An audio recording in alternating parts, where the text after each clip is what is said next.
Hello everyone, जैसा कि आप सभी लोग जानते हैं कि आपके हाफ ईयरली एग्ज़ाम 1 तारीख से हैं और जो कि क्लास 12 का रसायन शास्त्र का पहला आपका क्वेश्चन पेपर होगा हाफ ईयरली के लिए। तो उससे संबंधित जितने भी इम्पोर्टेंट क्वेश्चन आपके लिए बनेंगे वह हम सभी लेकर आए हैं। जैसा कि आप सभी लोग जानते हैं कि जो आपका क्वेश्चन पेपर है रसायन शास्त्र का 70 नंबर का आएगा और जो चैप्टर आपको यहाँ पर उन्होंने दे दिया है कि आपको क्या पी ब्लॉक से पूछा जाएगा, डी एफ ब्लॉक से पूछे जाएंगे और उप कोऑर्डिनेशन कंपाउंड एंड दैनिक जीवन में रसायन, ये आपको चैप्टर्स पूछे जाएंगे। तो आप खुद सोचिए, जब इन्हीं में से इनको 70 नंबर का क्वेश्चन पेपर बनाना रहेगा तो लगभग इन्हें कम से कम एक चैप्टर में से अधिक क्वेश्चन देना पड़ेगा, ठीक है। क्योंकि 70 नंबर में से 21 नंबर के तो ऑब्जेक्टिव हो जाएंगे, ठीक है, और क्वेश्चन बचेंगे वो भी 3 नंबर और 4 नंबर में, क्योंकि 2 नंबर में नहीं आना है और ना ही 5 नंबर में आना है। तो हम क्वेश्चन देखेंगे, थोड़े मैं ज़्यादा बताऊँगा क्योंकि उसी प्रकार से आप ये कवर हो पाएंगे। तो चलिए देख लेते हैं हम इनके आंसर आपको किस प्रकार से मिलेंगे वो भी मैं बताऊंगा वीडियो में। तो चलिए वीडियो को स्टार्ट करते हैं हम। ये क्वेश्चन बहुत ज़्यादा इंपॉर्टेंट हैं, इनको अच्छी तरीके से कर लेना है। ये इनमें से बहुत सारे क्वेश्चन आएंगे आपके पेपर में, ठीक है। चलिए पहला क्वेश्चन है, ये कारण देना आपकी कि नाइट्रोजन पेंटाहेलाइड, ठीक है। तो आपको जो नाइट्रोजन पेंटाहेलाइड नहीं बनाता जबकि फास्फोरस पेंटाहेलाइड बनाता है, ये आपको कारण देना है, ठीक है। दूसरा भी कारण ही है कि सल्फर डाई, ये मैंने दोनों अलग से दिए हैं, वरना इस चैप्टर के मैंने कारण वाले क्वेश्चन अलग से भी लिखे हैं, बट ये दो बहुत ज़्यादा इंपॉर्टेंट हैं, बहुत ही ज़्यादा, इनको अच्छी तरीके से कर लेना। चलिए दूसरा क्या है, सल्फर डाइऑक्साइड द्वारा किया गया कार्य व्यंजन अस्थायी होता है, ठीक है। तो जो इसके द्वारा जो सल्फर डाइऑक्साइड होता है उसके द्वारा जो व्यंजन होता है अस्थायी होता है, जबकि क्लोरीन गैस जो व्यंजन करती है वो स्थायी होता है, ये आपको बताना है। तो यानी Cl2 जो करती है वो तो स्थायी होता है, लेकिन जो सल्फर डाइऑक्साइड यानी SO2 करती है वो अस्थायी होता है, ये आपको बताना है। तो ये कारण बहुत ही इंपॉर्टेंट था। इसके बाद अमोनिया के हैबर निर्माण की विधि आपको पूछी जाती है, निम्नलिखित बिंदु पूछ सकता है। क्योंकि 5 नंबर में क्वेश्चन नहीं आएगा तो आपको अमोनिया के निर्माण की रासायनिक समीकरण पूछ लेगा और नामांकित क्षेत्र, ये दोनों पूछ सकता है, या फिर विधि भी आप कर लीजिएगा, ठीक है। इसके बाद है ओजोन के निर्माण की सीमेंस के हालस की विधि और ब्रोडी का ओजोन आइजार, दोनों साथ में नहीं पूछेगा, या तो आपको सीमेंस के हालस की विधि पूछेगा क्योंकि ओजोन की ये विधि होती है और एक ये, दोनों में से कुछ ही पूछ सकता है, ठीक है।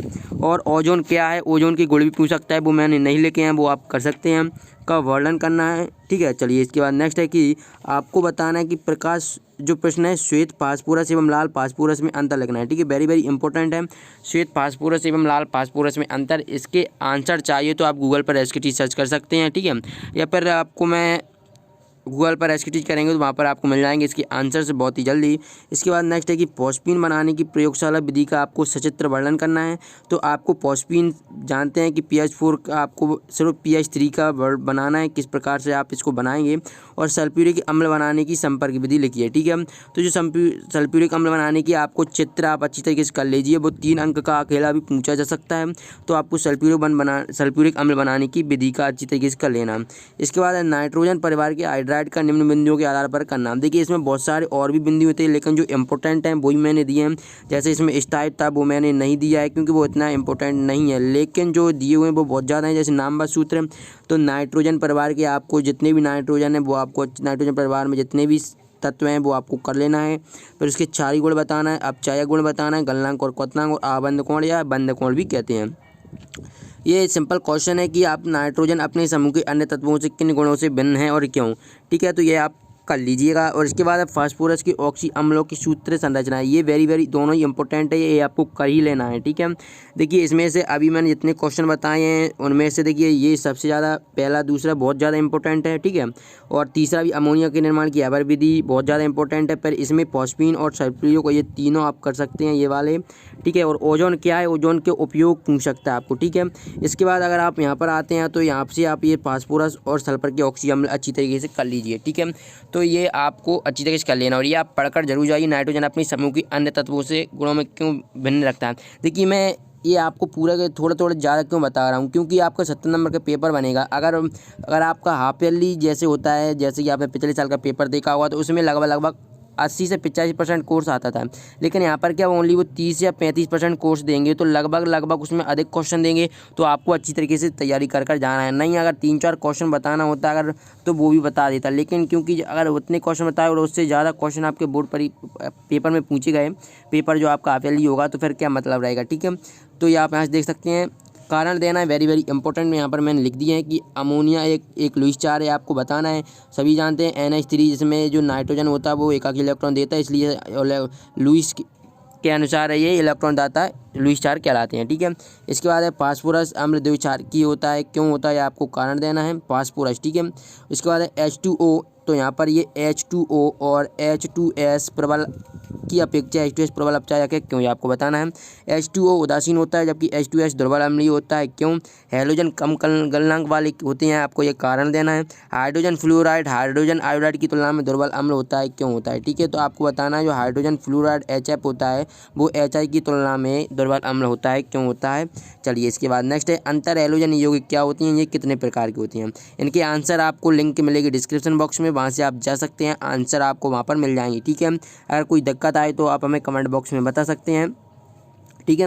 तो ये दोबारा से यहाँ पर हो गया है अंतर हैलोजन यौगिक कितने प्रकार के होते हैं। इसके बाद है डी ब्लॉक एवं एफ ब्लॉक के अंतर वेरी वेरी मोस्ट इंपॉर्टेंट है, डी ब्लॉक और एफ ब्लॉक और लैंथेनाइड एक्टिनाइड।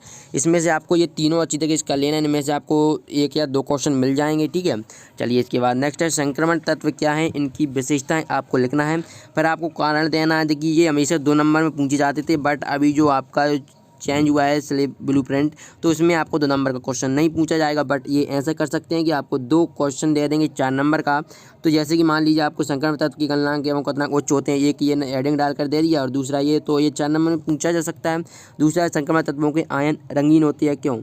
तीसरा है कॉपर आयन, ठीक है। तो देखिए कॉपर Cu+ आयन और कॉपर 2 पॉजिटिव आयन यानी Cu++ आयन, ठीक है। ये इस प्रकार से लिखा है, तो ये नीला होता है और ये नीला नहीं होता, ये रंगहीन होता है, मतलब कि इसमें रंग नहीं होता और इसे ये कलर लेस होता है, ये कलरफुल होता है। तो ये आपको बताना है ये कलरफुल क्यों होता है और ये कलरलेस क्यों होता है। इसके बाद है संक्रमण तत्व परिवर्ती संयोजकता प्रदर्शित करते हैं, क्यों करते हैं। इसके बाद नेक्स्ट है जिंक धातु केवल +2 ऑक्सीकरण अवस्था देती है, जो Zn धातु है हमेशा इस पर ये +2 लिखा जाता है, ये ऐसा क्यों लिखा जाता है ये आपको बताना है, ठीक है। और इसमें एक क्वेश्चन है कि जैसे कि जो आपका जिंक है और CD है और आपको जो Hg है वो संक्रमण धातु क्यों नहीं कहलाती, शायद मैंने नीचे लिख दिया होगा या नहीं लिखा, तो ये आप कर लीजिए, इंपॉर्टेंट है, ठीक है। इसके बाद चलिए संक्रमण तत्व संकर आयन क्यों बनाते हैं, स्पष्ट कीजिए। इसके बाद है संक्रमण तत्व अच्छी उत्प्रेरक होते हैं, क्या कारण है, लिखना है। इसके बाद है संक्रमण तत्व और उनके अधिकांश यौगिक अनुचुंबकीय होते हैं, क्यों, कारण देना है। यह मैंने यहाँ पर ये लिख दिया है जिंक कैडमियम और मरकरी जो समानता पर संक्रमण धातु नहीं माने जाते, क्यों, यह आपको कारण देना है। इसके बाद है क्रोमियम यानी Cr एक कठोर धातु है जबकि मरकरी Hg द्रव है, तो ये आपको बताना है जो क्रोमियम वो होती है वो कठोर धातु होती है और मरकरी द्रव क्यों होती है, ये आपको कारण देना है। संक्रमण धातु आसानी से मिश्र धातु बना लेती है, ये आपको बताना है, ठीक है। देखिए इसमें से आपको कुछ नहीं करना है, जो आपको कोऑर्डिनेशन कंपाउंड वाला चैप्टर है उपसय संयोजी रसायन, उसमें से आपको ओनली IUPAC नाम अच्छी तरीके से कर लेना है। IUPAC नाम और जाइक्सिलाबाइड एवं फेरोसिन की संरचना, ये 2 क्वेश्चन अगर आप अच्छी तरीके से कर लेते हैं तो इन्हीं में से आपका आ जाएगा। लेकिन फिर भी मैंने यहाँ पर दे दिया क्योंकि उन्हें 70 नंबर का पेपर बनाना है, तो 3-4 क्वेश्चन और ऐड कर सकते हैं, जैसे कि बर्नर का सिद्धांत हुआ। समावयवता किसे कहते हैं, उपसय संयोजी समावयवता के आधार पर आपको बताना है कि आयनन समावयवता बताइए, उपसय संयोजन समावयवता बताइए, बंधन और हाइड्रेट समावयवता, उनको उदाहरण भी आप कर लेना, ठीक है। उदाहरण मैंने लिख नहीं पाया तो उदाहरण से ही समझाना है। इसके बाद है कीलेट किसे कहते हैं, ठीक है, वेरी वेरी इंपॉर्टेंट है, द्विक लवण और संकुल लवण में अंतर, इसमें ये क्वेश्चन हो गया, ठीक है। और ये हो गया आपको IUPAC नेमिंग करना है, IUPAC नेमिंग, ठीक है। और इसके बाद है जाइक्सिलाबाइड फेरोसिन, उसके बाद आप समावयवता कर लीजिए क्योंकि ये पूछ सकता है, ठीक है। इसके बाद जो नेक्स्ट चैप्टर है आपका दैनिक जीवन में रसायन, तो इसमें से साबुन और अपमार्जक one of the most important question है इस चैप्टर का। इसके बाद है साबुन की तुलना में अपमार्जक किस प्रकार श्रेष्ठ है, निम्न को समझाना है आपको, ठीक है। ये क्या वैसे 2 नंबर में पूछा जाता था, जैसा कि आप सभी लोग जानते हैं, चेंज हुआ है ब्लूप्रिंट, ठीक है। तो इसमें आपको या 2 या 3 आपको ये पॉइंट दे देगा या 4 पॉइंट दे सकता है, तो 4 नंबर का क्वेश्चन बन जाएगा। तो पहला क्या है, दर्द निवारक, पीड़ाहारी, ज्वर निवारक, प्रतिजैविक, पूर्तिरोधी, प्रतिसूक्ष्म, प्रतियम्ल, प्रतिस्टैमिन, प्रशांतक, अल्पाऔषधि और प्रतिजनन, ठीक है। इसके आंसर अगर आपको चाहिए तो आपको लिंक मिलेगी डिस्क्रिप्शन बॉक्स में, वहाँ पर जाकर आप जाइए या पर गूगल पर इसकी रिसर्च करते हैं। आई होप कि आपको ये वीडियो पसंद आई होगी। वीडियो पसंद आई तो वीडियो को लाइक करें, क्वेश्चन पेपर आपका इसी में से अधिकतर आ जाएगा। तो चलिए मिलते हैं नेक्स्ट वीडियो में, धन्यवाद।